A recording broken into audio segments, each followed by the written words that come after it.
കഥയെ ആരംഭിക്കുന്നത് ജെയിൻ എന്ന പേരുള്ള ഒരു പെൺകുട്ടിയെ പരിചയപ്പെടുത്തിക്കൊണ്ടാണ്.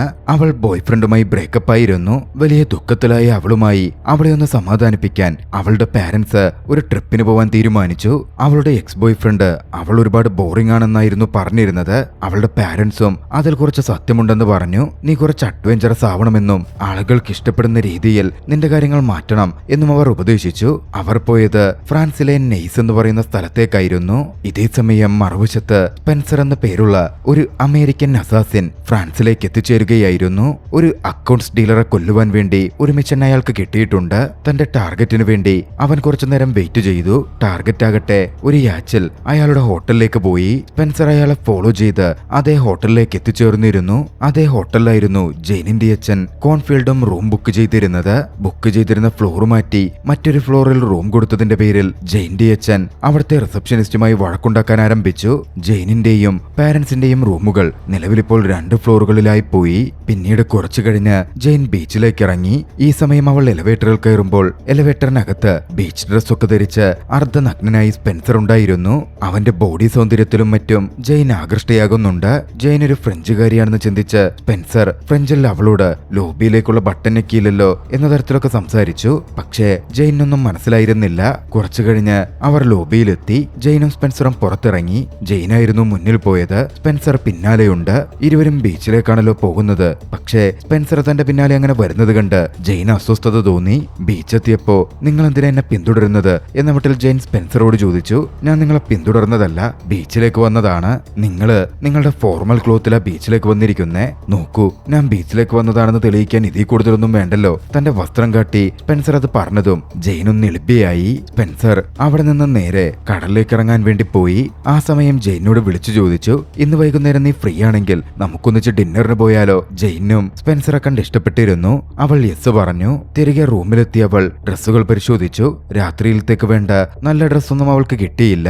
ഒടുവിൽ മാർക്കറ്റിൽ പോയി അവൾ ഒരു പുതിയ വസ്ത്രം വാങ്ങി. അന്ന് വൈകുന്നേരം ഡിന്നറിനായി ഇരുവരും കണ്ടുമുട്ടി. അവളുടെ പുതിയ വസ്ത്രത്തെ സ്പെൻസർ പ്രകീർത്തിച്ചു. ജെയിന്റെ മുഖം ഒന്ന് ചുവന്നിരുന്നു. സ്പെൻസറിനടുക്കൽ കള്ളം പറഞ്ഞ് സ്പെൻസറെ ഇംപ്രസ് ചെയ്യിക്കാൻ ജെയിൻ ശ്രമിച്ചു. താൻ ഒരുപാട് അഡ്വഞ്ചറസ് ആണെന്നും മറ്റുമൊക്കെ പറഞ്ഞിട്ടായിരുന്നു അത്. ആ സമയം സ്പെൻസർ തന്റെ ടാർഗറ്റ് ആയിരുന്ന ഹെലികോപ്റ്റർ അവിടെ നിന്ന് പറന്നുയരുന്ന കണ്ടു.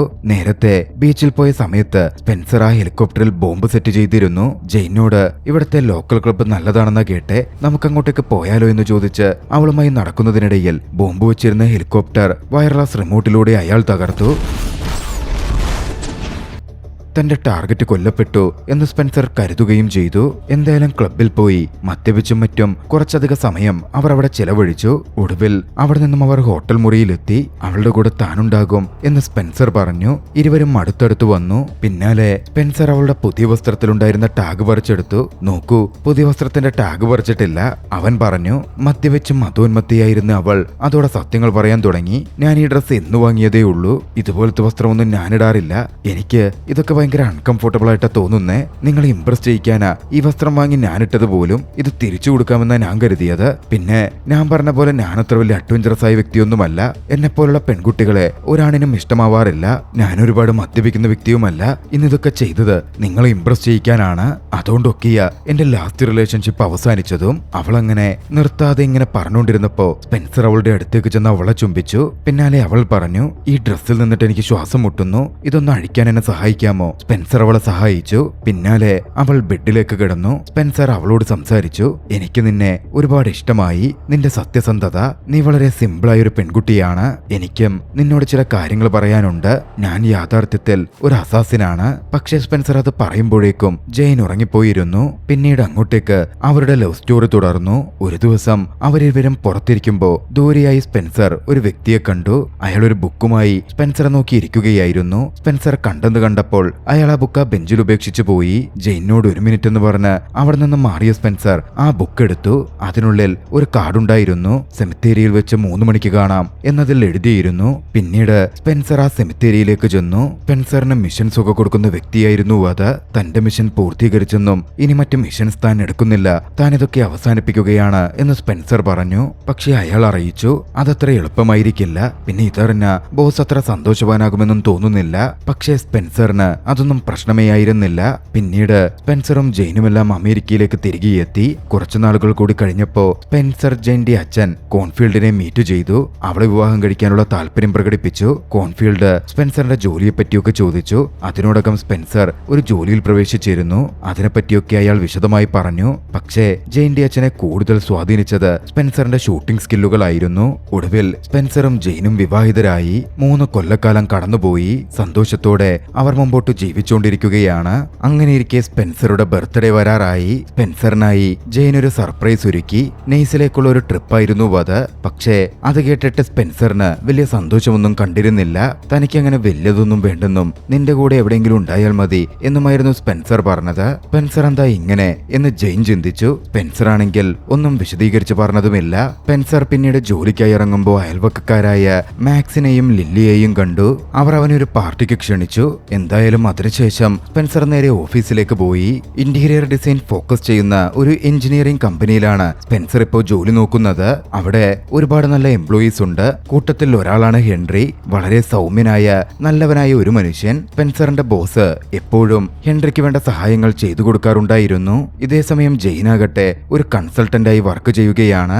അന്ന് കമ്പനിയിൽ അവൾ മികച്ച ഒരു പ്രസന്റേഷൻ നടത്തി. അവളുടെ ബോസും അതിൽ വളരെ ഇംപ്രസ്ഡ് ആയിരുന്നു. പിന്നീട് ബോസ് തന്നെ അവളോട് സംസാരിച്ചു. ആ ഡീല് ക്ലോസ് ചെയ്യാൻ ഒരാൾ സാൻ ഫ്രാൻസിസ്കോയിൽ പോകണം. ജെയിൻ തന്നെ പോയാൽ നന്നായിരിക്കും എന്ന് ബോസ് പറഞ്ഞു. പക്ഷേ തന്റെ ഭർത്താവിന്റെ ബർത്ത്ഡേ വരികയാണെന്നും തനിക്ക് പോവാൻ ബുദ്ധിമുട്ടുണ്ട് എന്നും ജെയിൻ പറഞ്ഞപ്പോ ജെയിൻ പോയാലേ അത് ശരിയാകൂ എന്നായിരുന്നു ബോസിന്റെ മറുപടി. അഭിപ്രായം ചോദിക്കാൻ ജെയിൻ തന്റെ അച്ഛൻ കോൺഫീൽഡിനെ വിളിച്ചു. കോൺഫീൽഡ് പറഞ്ഞു, നീ ആ ഡീല് ക്ലോസ് ചെയ്യാൻ പോ. ബർത്ത്ഡേ നമുക്ക് അതിനുശേഷം സെലിബ്രേറ്റ് ചെയ്യാമല്ലോ. ഇത് നിന്റെ കരിയറിൽ ഗ്രോത്ത് നൽകും. ജെയിൻ തന്റെ കൂട്ടുകാരോടും അഭിപ്രായം തിരക്കി. പക്ഷേ കൂട്ടുകാരി പറഞ്ഞത് ജെയിൻ അത്തരത്തിൽ പോവരുതെന്നും ഭർത്താവിനൊപ്പം ബർത്ത്ഡേ സെലിബ്രേറ്റ് ചെയ്യണമെന്നുമായിരുന്നു. ഇല്ലെങ്കിൽ അവരുടെ റിലേഷൻഷിപ്പിന്റെ അകലം കൂടും, ബോറിംഗ് ലൈഫായി മാറും എന്നൊക്കെ അവർ ഉപദേശിച്ചു. ക്രിസ്ത്യൻ എന്നായിരുന്നു ആ കൂട്ടുകാരിയുടെ പേര്. ജെയിൻ ആകെ കൺഫ്യൂസ്ഡ് ആയി. കുറച്ചു കഴിഞ്ഞ് സ്പെൻസർ തന്റെ ഓഫീസിലെത്തി. ആ സമയം അവന് ഒരു കൊറിയർ ബോക്സ് കിട്ടി. ഒരു ബുക്കുമുണ്ട്. അതിനുള്ളിൽ ഒരു കാർഡ് ഉണ്ടായിരുന്നു. അവൻ ആ കാർഡ് എടുത്തു നോക്കി. വന്നെന്നെ കാണൂ എന്നതിൽ എഴുതിയിരുന്നു. അത് ആരയച്ചതാണ് എന്ന് മനസ്സിലാക്കിയ സ്പെൻസർ ഉടനടി ഹോൾബ്രോക്ക് എന്ന പേരുള്ള അയാളെ കോണ്ടാക്ട് ചെയ്തു. അവന്റെ പഴയ ബോസായിരുന്നു അത്. സംസാരത്തിൽ അവനൊരു മെഷീൻ ഉണ്ടെന്ന് ഹോൾബ്രോക്ക് പറഞ്ഞു. താൻ പക്ഷെ അതിലേക്കില്ലെന്നും ആ ലൈഫൊക്കെ താൻ ഉപേക്ഷിച്ചതാണ് എന്നുമായിരുന്നു സ്പെൻസറുടെ മറുപടി. നീ ഈ ജോലി ഏറ്റെടുത്ത് ചെയ്തില്ലെങ്കിൽ നിന്നെ കൊണ്ട് ഇതെങ്ങനെ ചെയ്യിപ്പിക്കണമെന്ന് എനിക്കറിയാം. ഇപ്പൊ നീ തനിച്ചല്ലോ എന്ന് ഭീഷണി സ്വരത്തിൽ അയാൾ പറയുകയും ചെയ്തു. സ്പെൻസർ കൂടുതൽ വല്ലാതായി. മൊത്തത്തിൽ പ്രശ്നമാകുമെന്ന് മനസ്സിലാക്കിയ സ്പെൻസർ ഓഫീസിൽ താൻ ഒളിപ്പിച്ചു വെച്ചിരുന്ന ഗണ്ണെടുത്ത് തന്റെ കയ്യിൽ കരുതി. അപ്പോഴായിരുന്നു അങ്ങോട്ടേക്ക് കോൺഫീൽഡ് കയറി വന്നത്. കോൺഫീൽഡിന്റെ കയ്യിൽ ബോസ് അയച്ച ആ കാർഡ് കിട്ടുകയും ചെയ്തു. സ്പെൻസർ അങ്ങോട്ടേക്കാ പോകുന്നതെന്ന് കോൺഫീൽഡ് തിരക്കി. പ്രത്യേകിച്ച് എങ്ങോട്ടേക്കുമില്ല, ഇറങ്ങാൻ നിൽക്കുകയായിരുന്നു എന്നായിരുന്നു അവന്റെ മറുപടി. കാർഡ് കണ്ടപ്പോ നീ എവിടെയോ പോവാൻ പോവുകയാണെന്ന് തോന്നി.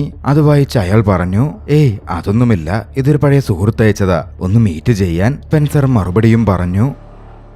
അവിടെ നിന്ന് കോൺഫീൽഡിനൊപ്പമായിരുന്നു സ്പെൻസർ പോയത്. സ്പെൻസർ വല്ലാതെ നെർവസ് ആണ്. കോൺഫീൽഡ് അത് ശ്രദ്ധിക്കുന്നുണ്ടായിരുന്നു. ബോസ് ജെയിനിനെയോ തന്നെയോ വല്ലതും ചെയ്യുമോ എന്നായിരുന്നു സ്പെൻസറുടെ ഭയമൊക്കെ. അങ്ങനെ സ്പെൻസർ അവന്റെ വീട്ടിലേക്കെത്തി. വീടിനകത്താരോ ഉള്ള പോലെ സ്പെൻസറിന് തോന്നിയിരുന്നു. കോൺഫീൽഡിനോട് വണ്ടി പാർക്ക് ചെയ്യാൻ പറഞ്ഞ് സ്പെൻസർ ഗണ്ണെടുക്കാൻ തയ്യാറെടുത്ത് അകത്താരോ ആക്രമിക്കാനുണ്ട് എന്ന് ചിന്തിച്ച് നേരെ അകത്തേക്ക് കടന്നു. പക്ഷേ അവിടെ ബർത്ത്ഡേ പാർട്ടിക്കുള്ള സർപ്രൈസ് ജെയിൻ ഒരുക്കിയിരുന്നു. ഒരുപാട് ആളുകളുമുണ്ട്. സ്പെൻസർ പെട്ടെന്നൊന്ന് വല്ലാതായി. പിന്നീട് അവനൊന്ന് സമാധാനപ്പെട്ടു. ജെയിൻ സ്പെൻസറിന്റെ അടുത്തേക്ക് വന്നു. സ്പെൻസർ എപ്പോഴും ഭയന്നിട്ടുണ്ട്. ബർത്ത്ഡേ പാർട്ടിയും സർപ്രൈസും കണ്ടിട്ടും സ്പെൻസറിന് വലിയ സന്തോഷമൊന്നുമില്ല.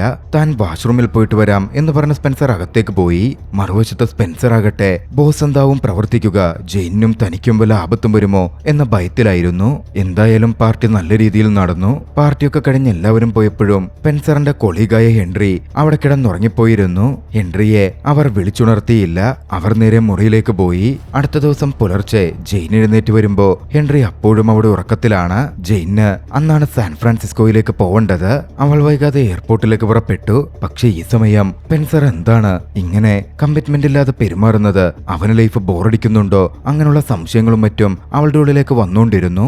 അന്ന് രാത്രി സ്പെൻസറെ തനിച്ചാക്കരുതെന്നും അച്ഛൻ സ്പെൻസറിനൊപ്പം ഡിന്നർ കഴിക്കണം എന്നുമൊക്കെ അവൾ അച്ഛനെ വിളിച്ചു പറഞ്ഞു. ഇതേസമയം വീടിനകത്ത് ഹെൻറിയും സ്പെൻസറും ഉണർന്നിരുന്നു. സ്പെൻസർ ഹെൻറിക്ക് കോഫി കൊടുക്കാൻ നേരം പെട്ടെന്ന് ഹെൻറി സ്പെൻസറെ ആക്രമിക്കാൻ തുടങ്ങി. സ്പെൻസറിനൊന്നും മനസ്സിലായില്ല. ഹെൻറി അക്രമകാരിയായി സ്പെൻസറെ കൊല്ലാൻ ശ്രമിക്കുന്നു. സ്പെൻസർ അതിൽ നിന്ന് ഒഴിഞ്ഞു മാറാൻ നോക്കുകയായിരുന്നു. അവർ തമ്മിൽ ശക്തമായ ഏറ്റുമുട്ടൽ നടന്നു.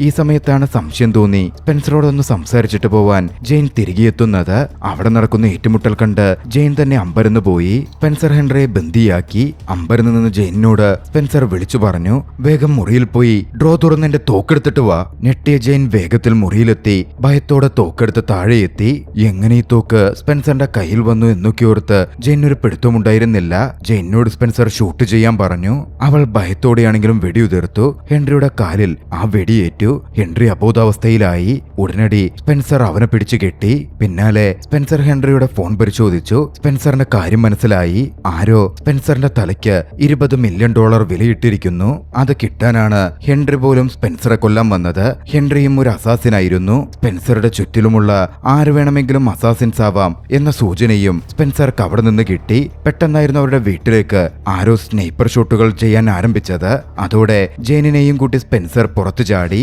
കാറെടുത്ത് പോവാൻ തുടങ്ങി. ജെയിനാണെങ്കിൽ ഭ്രാന്ത് പിടിച്ചു നിൽക്കുകയാണ്. എന്താ നടക്കുന്നത്? ജെയിൻ ഭീതിയോട് ചോദിച്ചു. സ്പെൻസർ പറഞ്ഞു, നിന്നെ വിവാഹം കഴിക്കുന്നതിന് മുമ്പ് ഞാനൊരു ഡിറ്റക്റ്റീവ് ആയിരുന്നു. ഇപ്പോ ആരോ എന്റെ തലയ്ക്ക് വിലയിട്ടിരിക്കുകയാണ്. ആരൊക്കെയോ എന്നെ കൊല്ലാൻ ആഗ്രഹിക്കുന്നു. തൊട്ടു പിന്നാലെ ഒരു കാറിൽ സ്പെൻസറെ കൊല്ലുവാൻ ഷൂട്ട് ചെയ്ത് ഹെൻറി പാഞ്ഞെത്തി. വലിയൊരു ചേസ് തന്നെ നടന്നു. തന്റെ സ്കില്ലുകൾ ഉപയോഗിച്ച് സ്പെൻസർ ഫൈറ്റ് ചെയ്തു. ഒടുവിൽ ഹെൻറിയുടെ കാർ അപകടത്തിൽപ്പെടുത്തി ഹെൻറിയെ കൊലപ്പെടുത്തി. ജെയിൻ പേടിച്ചു നിൽക്കുകയായിരുന്നു. ജെയിനിനോട് വണ്ടിയിൽ കയറാൻ അവൻ പറഞ്ഞു. ജെയിൻ ചോദിച്ചു, ഇങ്ങനെ പേടിപ്പിക്കാനും കൊല്ലാനുമാണോ നീ എന്നെ വിവാഹം കഴിച്ചത്? ഒരിക്കലുമല്ല. ഞാൻ നിന്നെ പ്രണയിക്കുന്നു. ഇതൊക്കെ ഞാൻ ഉപേക്ഷിച്ചതായിരുന്നു. ഇപ്പോൾ എന്റെ ബോസ് എന്നെ മറ്റൊരു ജോലി ഏൽപ്പിച്ചിട്ടുണ്ട്. ഒരുപക്ഷെ അതായിരിക്കാം ഈ പ്രശ്നങ്ങളിലേക്ക് നയിക്കുന്നത്. ആദ്യം അതിനെപ്പറ്റി അന്വേഷിക്കാം. പിന്നാലെ ജെയിൻ കാറിൽ കയറി. നിങ്ങളുടെ ബോസ് എവിടെയാണ്? അവൾ ചോദിച്ചു. അടുത്തൊരു ഹോട്ടലിലുണ്ട് എന്നായിരുന്നു സ്പെൻസറുടെ മറുപടി. പിന്നാലെ അവർ ഹോട്ടലിലെത്തി. സ്പെൻസർ കൊടുത്ത തോക്ക് ജെയിൻ തന്റെ ബാഗിലിട്ടു. അവർ നേരെ ഹോൾബ്രൂക്കിന്റെ മുറിയിലേക്കും എത്തി. പക്ഷെ അവിടെ അയാളെ ആരോ കൊന്നിട്ടിരിക്കുകയായിരുന്നു. സ്പെൻസർ സാഹചര്യങ്ങൾ പരിശോധിച്ചു. ഹോൾബ്രൂക്ക് കൊല്ലപ്പെട്ടിട്ട് ഒരു ദിവസം പിന്നിട്ടിരിക്കുന്നു. ആരാണോ അദ്ദേഹത്തെ കൊന്നത് അയാളായിരിക്കും സ്പെൻസറുടെ തലയ്ക്ക് വിലയിട്ടിരിക്കുന്നതും. പിന്നാലെ ബോസിന്റെ വാച്ച് സ്പെൻസർ പരിശോധിച്ചു. അതിലൊരു ഫ്ലാഷ് ഡ്രൈവ് ഉണ്ടാവുന്നതാണ്. അതും എംപ്റ്റി ആയിരുന്നു. അവർ പുറത്തിറങ്ങി. ജെയിൻ വീട്ടിലേക്ക് പോവാമെന്ന് പറഞ്ഞു. സ്പെൻസർ പക്ഷേ അത് തടഞ്ഞു. ജെയിൻ പറഞ്ഞു, നമുക്ക് എന്റെ അച്ഛന്റെ അടുത്തേക്ക് പോകാം. അദ്ദേഹം ഇതൊക്കെ പരിഹരിക്കും. സ്പെൻസർ അത് വേണ്ടെന്ന് പറഞ്ഞു. അതിന്റെ പേരിൽ ഇരുവരും തമ്മിൽ വാക്കുതർക്കമായി. സൂപ്പർ മാർക്കറ്റിലെത്തിയ ജെയിനാകട്ടെ സംശയം തോന്നി ഒരു പ്രഗ്നൻസി കിറ്റ് വാങ്ങാൻ തീരുമാനിച്ചു. അതിന്റെ പേരിൽ അവിടെ ഡിസ്കഷൻ നടക്കുകയാണ്. അപ്പോഴാണ് അവിടുത്തെ ഒരു സ്റ്റാഫ് അവരെ സഹായിക്കാൻ അടുത്തേക്ക് വന്നത്. സ്പെൻസറിന് ഇപ്പോൾ ചുറ്റിലുമുള്ള ആരെയും വിശ്വാസമില്ല. തോക്കെടുക്കാൻ അവൻ റെഡിയായി നിന്നു. പക്ഷേ ആ പയ്യൻ കുഴപ്പമൊന്നും ഉണ്ടാക്കാൻ വന്ന ആളായിരുന്നില്ല. അവന്റെ സഹായത്തോടെ അവിടെ നിന്നൊരു ടെസ്റ്റ് കിറ്റ് അവർ മേടിച്ചു. പിന്നാലെ അവർ പുറത്തു കടന്നു. നമുക്കൊരു കാർ മോഷ്ടിച്ചു പോകാം എന്ന് സ്പെൻസർ പറഞ്ഞപ്പോ ജെയിൻ സമ്മതിച്ചു. ഇതിലും വലിയ എത്രയോ കാര്യങ്ങൾ ചെയ്തു. ഇതത് വെച്ച് നോക്കുമ്പോൾ ചെറുതാണ് എന്നായിരുന്നു അവൾ പറഞ്ഞത്. പോകുന്ന വഴിക്ക് സ്പെൻസർ തന്റെ ഏജൻസിയുമായി കണക്ട് ചെയ്തു. ബോസിന്റെ മരണത്തെപ്പറ്റിയും അവന്റെ തലക്കിട്ട $20 മില്യൺ റിവാർഡിനെ പറ്റിയും ഏജൻസിക്ക് അറിവുണ്ടായിരുന്നില്ല. മൊത്തത്തിൽ എന്തോ ഒരു ദുരൂഹത സ്പെൻസറിന് അനുഭവപ്പെട്ടു. പിന്നാലെ നടത്തിയ പരിശോധനയിൽ ആ ലാപ്ടോപ്പിൽ സ്പെൻസറിന്റെയും ജെയിന്റെയും അടക്കം കുറെ ചിത്രങ്ങൾ കണ്ടുകിട്ടി. ജെയിനിന്റെ അച്ഛനെടുത്ത ചിത്രങ്ങൾ. അതോടെ സ്പെൻസർ ജെയിന്റെ അച്ഛനെ സംശയിച്ചു. അത് കേട്ടതും ജെയിൻ ദേഷ്യത്തിലായി. എന്റെ അച്ഛൻ അത്രക്കാരനല്ലെന്ന് പറഞ്ഞു. അവരപ്പോൾ സ്പെൻസറിന്റെ ഓഫീസിലായിരുന്നു. അപ്പോഴാണ് അവർ വരുന്ന കേട്ടത്. ജെയിനോട് ബാത്റൂമിൽ പോയി പ്രഗ്നൻസി ടെസ്റ്റ് ചെയ്യാൻ പറഞ്ഞ ശേഷം സ്പെൻസർ അവിടെ നിന്നു. വൈകാതെ അങ്ങോട്ടേക്ക് ഒരു ലേഡി കടന്നു വന്നു. സ്പെൻസറിന്റെ അസോസിയേറ്റ് ആയിരുന്നു അത്. അവൾ പെട്ടെന്ന് സ്പെൻസറെ ആക്രമിക്കാൻ തുടങ്ങി. അവളും അസാസിനാണ് എന്ന് മനസ്സിലാക്കിയ സ്പെൻസർ അവളെ തടയാൻ ശ്രമിച്ചു.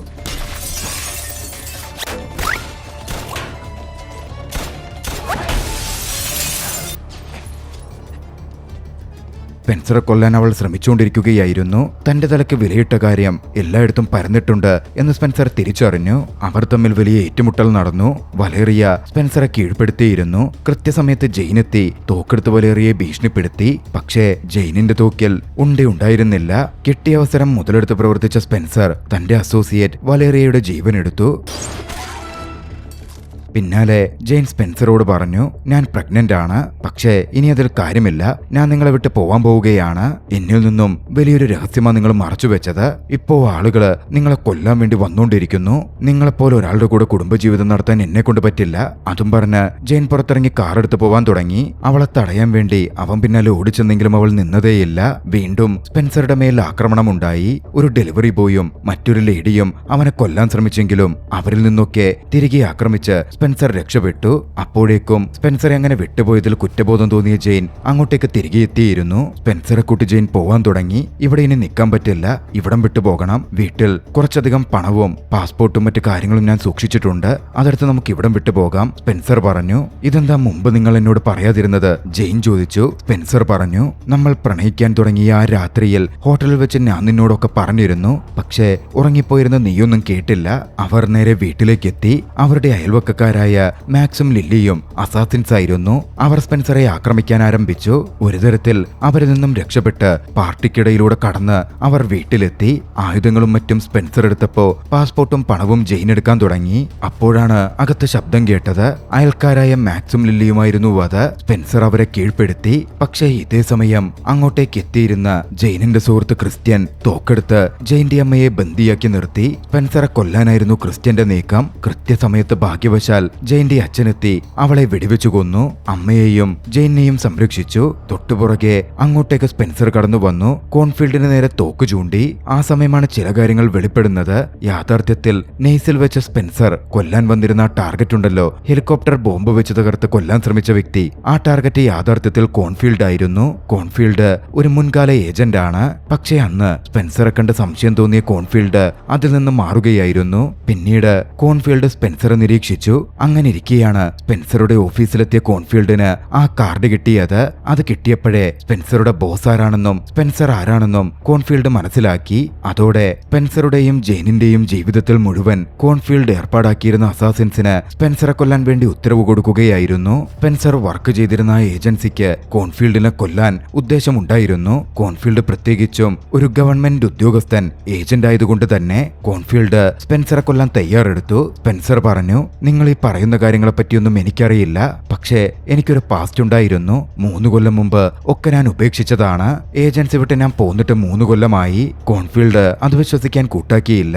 പക്ഷേ ജെയിൻ തറപ്പിച്ചു പറഞ്ഞു, 3 കൊല്ലം മുമ്പ് സ്പെൻസർ ഒക്കെ വിട്ടുപോന്നതാണെന്ന്, കൂട്ടത്തിൽ താൻ ഗർഭിണിയാണെന്നും. അതോടെ കോൺഫീൽഡ് ഒന്നടങ്ങി. പിന്നാലെ ജെയിൻ തന്നെ എല്ലാവരെയും പിടിച്ചിരുത്തി. ശേഷം കാര്യങ്ങളൊക്കെ പരസ്പരം പറഞ്ഞ് സോൾവ് ചെയ്യിപ്പിച്ചു. കോൺഫീൽഡും സ്പെൻസറും പരസ്പരം സംശയിക്കരുതെന്നും പൂർണ്ണമായി വിശ്വസിക്കണമെന്നും അവൾ പ്രോമിസ് ചെയ്യിപ്പിച്ചു. 1 മാസം കടന്നുപോയി. ജെയിൻ ഒരു കുട്ടിക്ക് ജന്മം നൽകി. ഗ്രാൻഡ് പാരന്റ്സിനടുക്കൽ അന്ന് കുട്ടിയാക്കി പുറത്തു പോകാൻ ജെയിനും സ്പെൻസറും തീരുമാനിച്ചിരുന്നു. സ്പെൻസർ പക്ഷേ അവിടെ ഒരു ലേസർ ഡിവൈസ് ആക്ടിവേറ്റ് ചെയ്തു, കുട്ടിയുടെ സുരക്ഷയ്ക്ക് വേണ്ടി. ആ ദൃശ്യത്തോടെ ചലച്ചിത്രം അവസാനിക്കുന്നു. ഈ ആക്ഷൻ ചലച്ചിത്രം നിങ്ങൾക്കിഷ്ടമായെങ്കിൽ വീഡിയോ ലൈക്ക് ചെയ്യുക. അഭിപ്രായങ്ങളും നിർദ്ദേശങ്ങളും കമന്റുകളിൽ രേഖപ്പെടുത്തുക. കഴിയുമെങ്കിൽ ചാനൽ സബ്സ്ക്രൈബ് ചെയ്തും കൂട്ടുകാർക്ക് ഷെയർ ചെയ്തു കൊടുത്തും ഞങ്ങളെ സപ്പോർട്ട് ചെയ്യുക. അടുത്ത എപ്പിസോഡിൽ മറ്റൊരു മികച്ച ചലച്ചിത്രവുമായി നമുക്ക് കണ്ടുമുട്ടാം. അതുവരെ ബൈ.